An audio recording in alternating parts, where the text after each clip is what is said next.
ஓணம் செலிப்ரேஷன்ல ഏറ്റവും ரொம்ப ஃபேமஸ் ஆனது வந்து ஆரமுள வள்ளங்களின்னு சொல்லும்.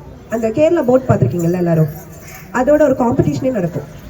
இருக்கிறதுலே கேரளாவிலே ഏറ്റവും பெரிய சத்யா. அந்த சத்யானா என்னன்னு நிறைய பேர் கேட்டீங்க. லஞ்சு தான், ஓகேவா? அந்த சத்யால வந்து ரொம்ப ஃபேமஸ் வந்து ஆரமுள வள்ளங்களில கிடைக்கிறது தான். அதுதான் இருக்கிறதுலே வேர்ல்டுலேயே வந்து லாங்கஸ்ட் சத்யாவும் அதுதான். அது கிட்டத்தட்ட எத்தனையோ இருக்குன்னு சொல்றாங்க, எனக்கு அது நம்பர்ஸ் தெரியாது. 100க்கும் மேலே இருக்குமா சின்ன சின்ன கறியை வந்து. ஸோ வந்து அதுதான் இருக்கிறதுலே ரொம்ப ஃபேமஸ். அந்த வள்ளங்களிக்காக குட்டநாடு அந்த ஏரியா அந்த இதில் வந்து அந்த வள்ளங்களியோட ஒரு சாங் இருக்கு, நீங்கள் நிறைய கேட்டிருப்பீங்க.